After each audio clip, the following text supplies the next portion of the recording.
Gente, o assunto agora é comportamento infantil. Você tem dúvida quanto à educação dos seus filhos? Sabe como lidar com eles nas mais diversas situações? Pois olha, nós convidamos uma especialista no assunto que acompanhou a rotina de uma mãe com 2 filhas gêmeas de 2 aninhos. Várias orientações foram passadas. Dá só uma olhada.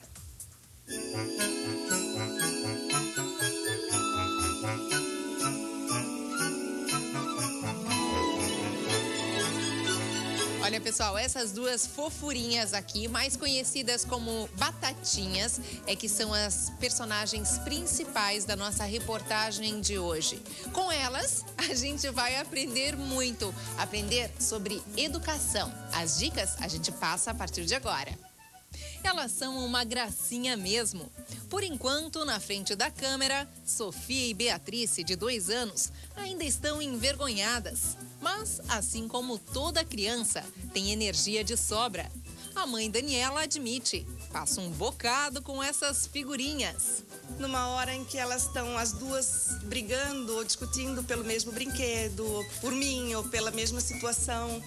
Então, às vezes, a gente tem que fazer alguém chorar, ou as 2 chorarem para pelo menos dividir, né? Elas têm que aprender assim. Nem sempre é fácil. Na maioria das vezes não é. Você tem muitas dúvidas com relação à educação delas? Muitas, 1000, milhões. Se fosse eleger tipo uma principal, qual seria? Eu acho assim que é justamente saber equilibrar a atenção entre as 2, para que nenhuma se sinta privilegiada e a outra excluída. Isso é uma coisa que eu jamais quero que elas sintam. E para responder essa e outras dúvidas constantes entre mães e pais, nós convidamos a psicopedagoga e psicóloga infantil Fernanda Spengler para passar uma tarde junto com a família Poli.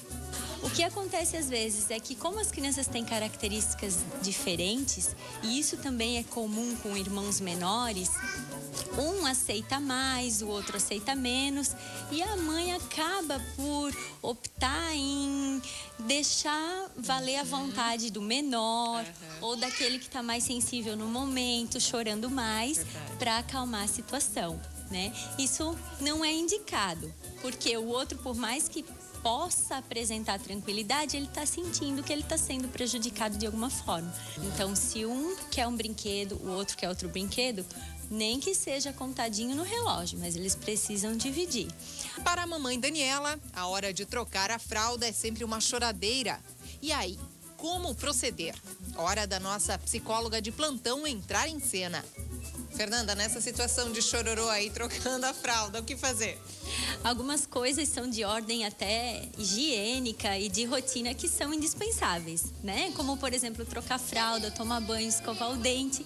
São cenas muito comuns que acontece o que a gente acabou de ver, né? Então, criança que não quer, chora, reluta. E a mãe, de uma forma ou de outra, precisa acabar intervindo porque são atitudes necessárias e importantes. O fato de tentar tirar o foco daquilo é o primeiro ponto que a gente vai tentar, né? São tentativas que a gente vai fazer. Como, por exemplo? Então, por exemplo, um brinquedinho, uma historinha, uma musiquinha, algo que possa envolver a criança e que ela não se importe tanto com o fato físico de trocar roupa. E aí ela vai entrando na situação e vai se deixando levar e concluir aquilo que precisa, né? E durante a filmagem, a outra irmã, Beatrice, veio chamar o nosso cinegrafista para mostrar suas bonecas. Boneca aqui, ó. Olha a boneca. Olha a boneca aqui, ó.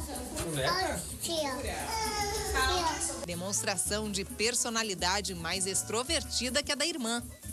Uma coisa que a gente precisa prestar muita atenção é que, embora as 2 sejam gêmeas, com características físicas parecidas, inclusive a mesma faixa etária, é que elas têm características próprias, inclusive de personalidades diferentes, enfim. Ou seja, Uma pode ser mais extrovertida do que a outra um pouquinho mais quietinha. Pessoas como visitas, outros familiares, eles não têm essa percepção, né? Chegam, a criança que chama mais atenção, ela envolve mais as pessoas e acaba tomando mais tempo, mais atenção para ela. Aí é que vai entrar um pouquinho o papel da mãe que conhece as duas filhas e que tem essa percepção um pouquinho melhor, né? Então ela pode, de repente, como ela fez com a gente, mostrar as características positivas também da Sofia, que conhece letrinhas, gosta de números e que também tem as suas coisas que chamam a nossa atenção e que deixam a gente envolvidos por ela também. Então, o papel da mãe nesse momento é importante para mostrar para a pessoa que está de fora que as duas têm características diferentes, mas de importância igual, né? A hora de dormir acaba sendo uma dor de cabeça para muitos pais. É um chororô intenso. Aqui para Dani não é diferente, principalmente com relação à Sofia. Dani, o que acontece? Ela não quer ficar no berço. Ela quer dormir comigo, ela quer ir para outra cama, mas ela não quer ficar sozinha no berço. Mesmo que tenha o bico, boneca, o travesseirinho que ela gosta, a mamadeira. A Beatriz fica numa boa. Tranquila. Mas com muita boneca, mamadeira, bico, travesseirinho, mas fica. Sempre fica. E elas têm horário certo para dormir? Sim, normalmente elas chegam cansadas da escola, né, pelas 6 horas. Aí a gente brinca um pouco, aí pelas 8h30, 9 horas é a horinha de deitar. E olha só como ela se acalma, né? Depois no colinho. Você leva daí ela para sua cama? Às vezes eu levo. A psicóloga Fernanda alerta para evitar levar os filhos para dormir na cama dos pais. Quanto mais se fizer isso, pior vai ser para depois largar esse vício. Todos os dias você vai, põe a criança no bercinho dela, mesmo que não seja para dormir, mas para contar uma historinha, cantar uma musiquinha, fazer uma brincadeira, para que o berço seja um lugar agradável novamente. Então são os dois extremos. Levar para a cama do casal não é o ideal, mas deixar a criança chorando numa situação de irritação, como a gente viu antes, também não vai ter muitos efeitos positivos, né? Porque ela não está aprendendo com isso, ela só está chorando e se irritando. Começar a reduzir as luzes, os barulhos, criar um ambiente mesmo mais tranquilo para quando você chega ali 8h30, 9 horas, a casa já está preparada para dormir.